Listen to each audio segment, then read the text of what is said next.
மூச்சு நின்று போச்சுன்னா இறந்து போயிட்டோம். ஆனா அந்த மூச்சை நம்ம கவனிக்கிறோமா அப்படின்னா இல்லை. அப்ப புத்தன் சொல்லி கொடுத்த விபாசனா தியானத்துல மூச்சை தான் கவனிக்க சொல்லியிருக்காங்க. அவ்வளவுதான். சரி, அதுல இன்னும் கொஞ்சம் ஜாஸ்தி என்ன பண்றோம், நம்ம கான்சியஸோட எடுத்து வழக்கமா இவ்வளோ பெரிய உடம்பு அம்மாவுக்கு மூச்சு கொஞ்சம் எடுக்கிறாங்க.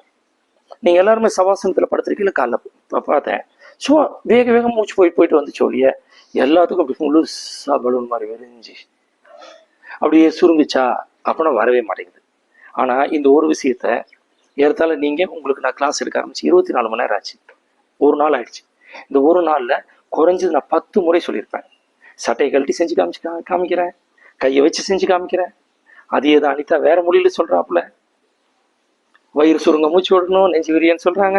மாத்தி மாத்தி மாத்தி மாத்தி இந்த மூச்சை பத்தி தான் நாங்க பேசுறோம். ஓம் ராம் சொல்றப்ப நல்ல டீப் பிரீத் இல்லைங்க. ஓம் ராம். இப்படி நீளமா மந்திரம் சொல்றது கூட என்ன, மூச்சை வெளிவருது நீளப்படுத்துறது தான். இந்த மூச்சை பத்தியே தான் பேசிட்டு இருக்கோம்.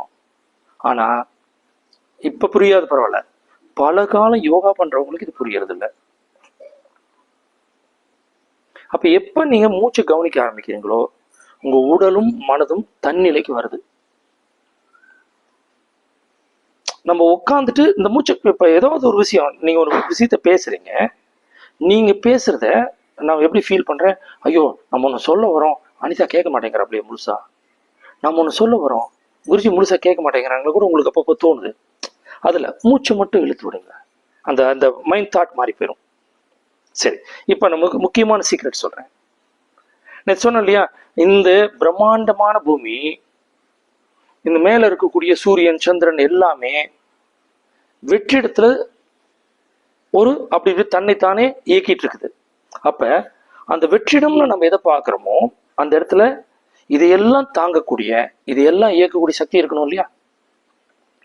அதை நான் என்ன சொல்றேன், அதுதான் எனர்ஜி ஓஷன் வச்சுக்குவோம். அதாவது ஆற்றல் மிகுந்த பெருங்கடல் பிரபஞ்சம். அதை பால்வெளின்னு சொல்றாங்க.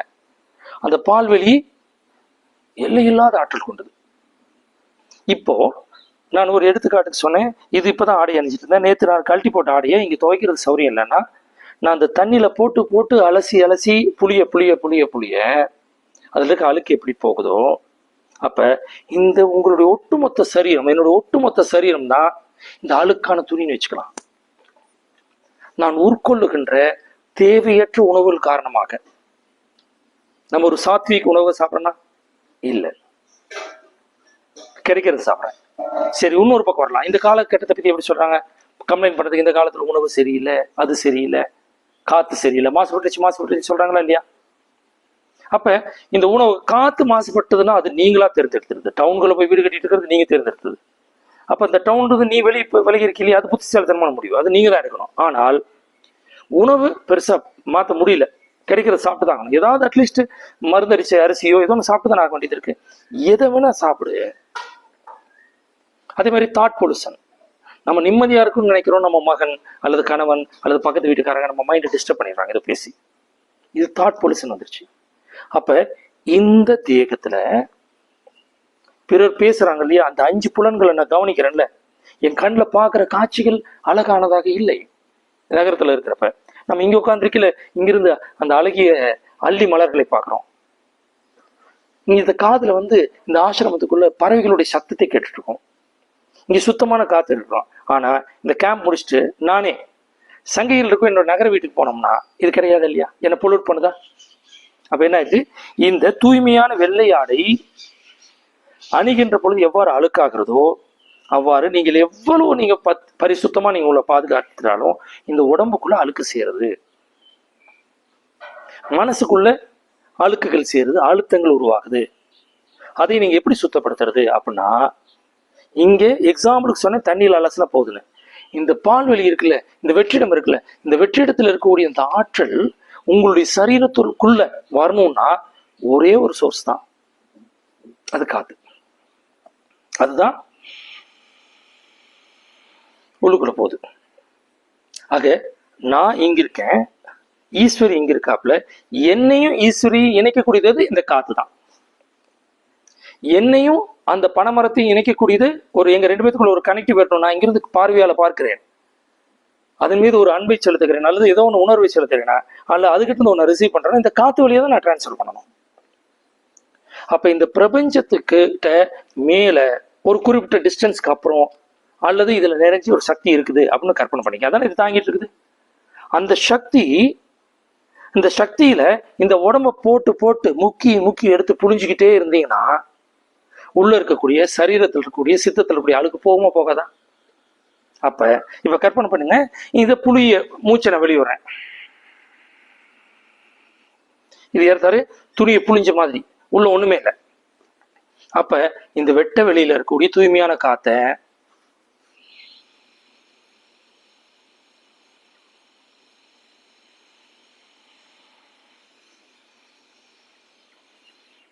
வயிறு விரிய மார்பு விரிய நல்லா உள்ள எடுத்திருக்கேன்.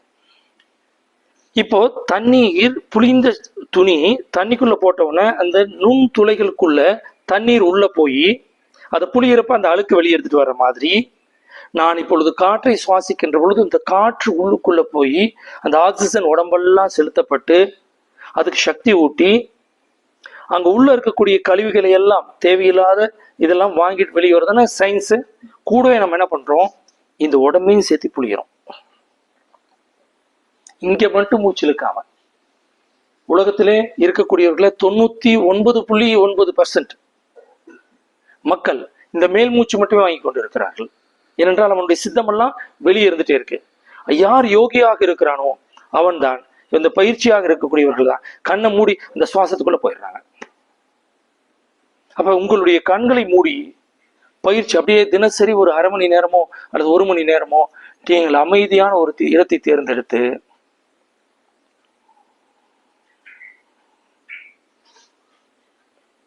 சுவாசத்தை கவனிப்பது முதல் படி.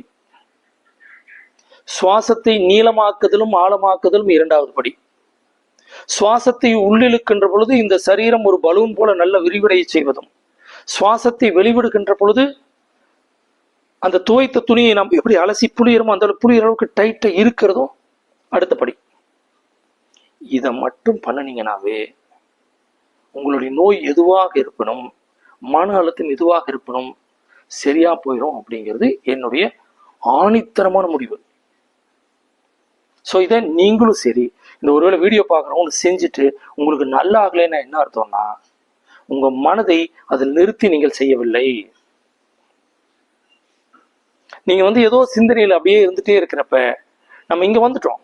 இங்க வந்த உடனே நம்ம முழுக்க முழுக்க உங்களுடைய கவனம் முழுவதும் நம்மளை குணமாக்கிக்கணும், நம்ம நல்லா இருக்கணும் இருக்கிறப்ப பாருங்க ஒரு மாதிரி இருக்கீங்க.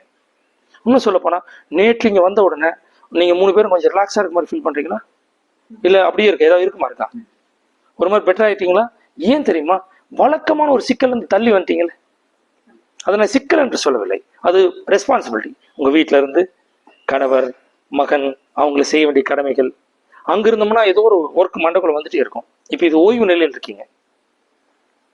அப்ப உங்க வீட்டுக்குள்ளேயே ஒரு ரூம்ல அல்லது இந்த மாதிரி ஒரு யோகா மேட் வச்சுக்கிட்டு ஒரு கார்னர் எடுத்துட்டு போய் அந்த மேட்டை விரிச்சா நீங்க எப்படி அங்கிருந்து இங்க சுந்தரவனத்துக்கு வந்த மாதிரி இந்த உங்களுடைய கணவர் உங்களுடைய மகன் மகள் இவங்களை பற்றி தாட்லாம் விட்டுட்டு அந்த யோகா மேட்டுக்குள்ள போய் உட்காந்து உங்களை தனிமைப்படுத்தி கொண்டு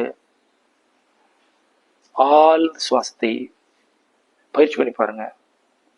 உங்க நோய்கள் இங்க பாருங்க, நீங்க 3 பேரும் சிகிச்சைக்கு வந்திருக்கீங்க. 3 பேர் நோட்லயும் ஒவ்வொருத்தரும் 4 பிரச்சனை 5 பிரச்சனை எழுதியிருக்கீங்க. இருப்பது 3 பேர், பிரச்சனைகள் 15 பிரச்சனை. இந்த 15 பிரச்சனைக்கும் தனித்தனி பயிற்சி சொல்லிக் கொடுப்போம், அப்பதான் உங்க மனம் நம்புங்கிறதுக்கு. ஆனால் என்னுடைய அனுபவத்திலே இந்த ஒரே ஒரு சுவாச பயிற்சி பண்ணீங்கன்னா படிப்படியா டெவலப் ஆவீங்க. It will take longer period. இப்ப மூச்சு எடுக்க ஆரம்பிச்சு தமிழுக்கு நாளைக்கு நிலையமா ஆகாது.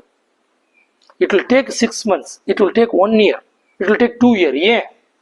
பல ஆண்டுகளா பிடிச்சி வச்சிருக்காங்க. 35 ஆண்டுகளாக ஒரு மருந்தை சாப்பிட்டு சாப்பிட்டு இந்த ஒவ்வொரு அணுக்களையும் பதிவு வச்சிருக்காங்க.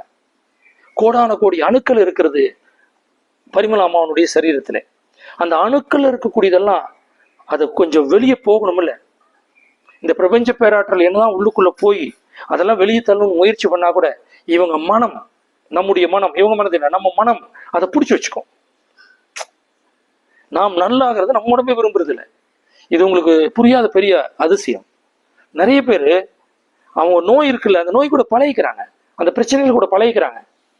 அது நம்மளை விட்டு போறது வந்து பல நேரத்தில் விரும்புறது இல்லை. எல்லாரும் எப்ப பார்த்தாலும் வயிற்று வலியானா அது என் கூடவே இருக்குது, அதை நம்ம அக்செப்ட் பண்ணிட்டோம். இது ஒரு வெரைட்டி. இன்னும் ஏதோ ஒண்ணு சொன்னோம்னா அதுக்கு வேற பதில் வருது. ஓகே, ஒவ்வொருத்தரும் ஒரு மாதிரி. நீங்க ஒரு மாதிரி சொல்றீங்க, அவங்க ஏத்துக்கிறாங்க, அவங்க நம்புறாங்க, ஆழ்மனம் நம்புது. எனக்குங்க எல்லாம் நைட்லாம் நல்லா இருக்கும், தூங்கி காலைல எந்திரிச்சுன்னா ஒரு தலைவலி இருக்கும் பாருங்க, அது அப்படியே காலையில ஒரு 10 மணி வரலும் கொஞ்சம் எல்லாம் போய் குளிக்கிற வரலும் விண்ணுன்னு வடிக்குங்க. இன்னொருத்தர் சொல்லுவாங்க காலையில தூங்கி எந்திரிச்சாலும் நான் நல்லா இருப்பேன் குருஜி, இந்த மத்தியானம் 12 மணி ஆச்சுன்னா டான் வருதுமா. அது அப்புறம் 12 மணி ஆச்சா டான் வரும்னு நீ தான் ப்ரோக்ராம் பண்ணி வச்சிட்டிய உன் மைண்ட்ல. எனக்கு 12 மணியான தலைவலி வந்துடும்.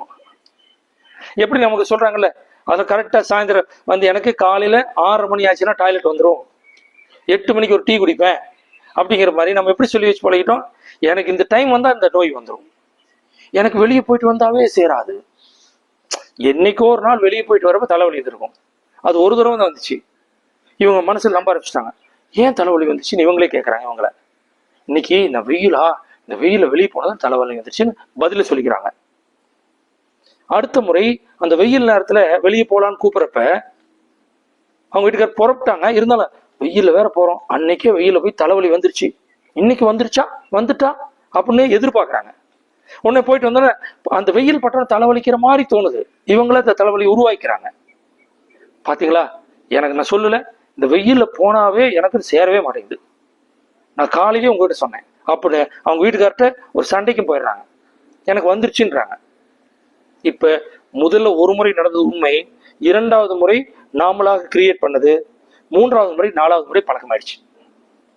அந்த அம்மாவை எப்ப வெளியே வெயில கூட்டிட்டு போனாலும் தலைவலி வந்துடும்.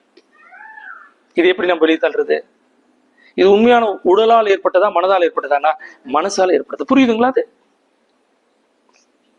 பல நோய்கள் நமக்கு அப்படிதான் உருவாக்குது. என்னைக்கும் நடந்தது. இப்ப சமீபத்துல இந்த வீடியோ பார்க்கிறவங்கள நான் சிசேரியன் செஞ்சவங்க இந்த பயிற்சி நான் பண்ணலாமான்னு எனக்கு கேள்வி கேட்டேன். சிசேரியன் செஞ்சு எத்தனை நாட்கள் ஆகிறதுன்னு. 18 வருஷம் ஆச்சு. நான் கேள்வியவே வந்து வேணும் தான் நாட்கள்னு கேட்டேன். நீ ஏதோ முந்தானத்து சிசேரியன் பண்றவங்க தான் இன்னைக்கு எக்ஸசைஸ் பண்ண முடியாது. ஆனால் ஏதோ நிறைய பெண்மணிகள் என்ன சொல்லுவாங்க, ஐயோ சிசேரியன் பண்ணது அடிவயிறு வலிக்குதும்பாங்க. எத்தனை வருஷம் கழிச்சுங்க? 15 வருஷம் கழிச்சு, 20 வருஷம் கழிச்சு சொல்லிட்டே இருப்பாங்க. அது அப்படி இருக்குமான்னு இருக்கவே இருக்காது. 1.5 வருஷத்துல உங்க உடம்பே மாறி போயிருது. அப்ப அந்த வலி யார் பிடிச்சி வச்சிருக்காங்க? அவங்க பொய்யா சொல்றாங்க, அவங்க பிடிச்சி வச்சுக்கிறாங்க. நிறுத்திக்கலாம். எனக்கு ஃபர்ஸ்ட்